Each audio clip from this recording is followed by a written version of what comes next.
going on Instagram? Today's Art Tip Tuesdays is all about one of the most common questions that I get in my DMs, and that is, I'm a new artist, I'm an emerging artist, and I want to scale up my work, I want to grow my work, so I want to get into doing murals and street art, things like that in public spaces.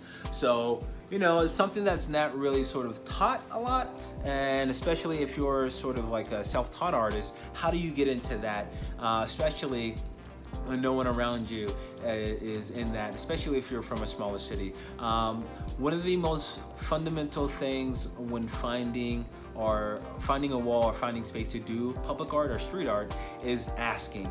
That is the most common approach that everyone uses to sort of procure walls or to find those walls and find those opportunities, is asking. Asking doesn't cost you anything, and at the worst thing that can happen when you're asking someone for permission to paint their wall or to paint their space is for them to say no.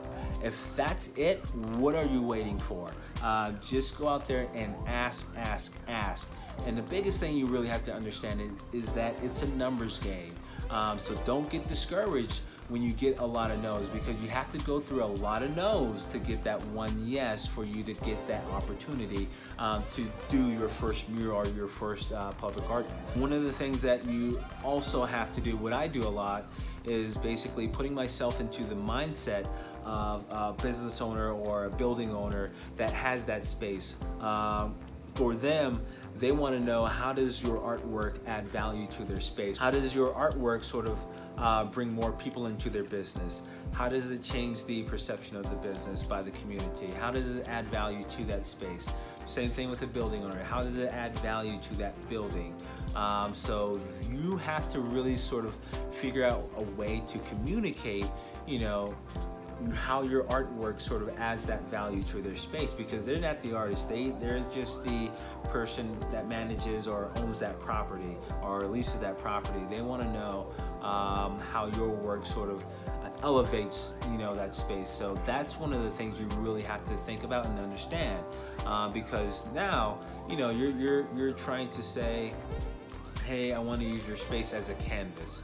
So keep that in mind. So when you're trying to ask, or you're asking individuals for space or for a wall, make sure that you have a way to communicate exactly what your intentions are. And that's through many times a proposal. I do a proposal a lot.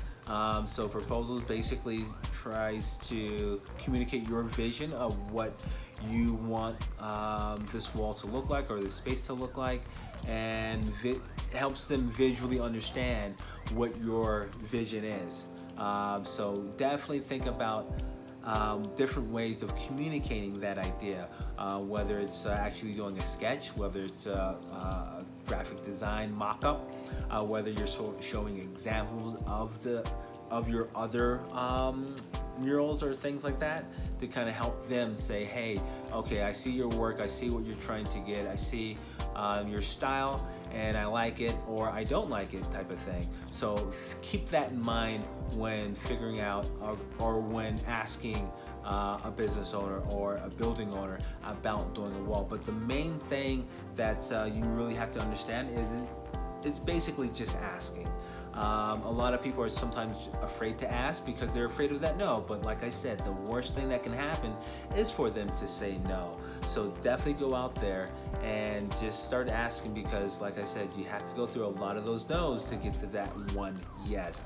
And if it's basically when you're driving around during your week, during your work week, and you see 10 walls, write down the location of the 10 walls and start to track down who owns it or who manages that space, and then start to put together a proposal, and then go out there and say, start to pitch those proposals of what you want to do to that space. Figure out that list of 10, and then if you get one, that means you get one opportunity to do work, and then you find another 10, and then if you get maybe 2 people say yes because they saw the one you did before, and now that's 2 opportunities that you get. So you have to start building, and once you start to build a little momentum, it becomes a lot easier. Really, the last thing that you really want to figure out is basically the rules and regulations to that area.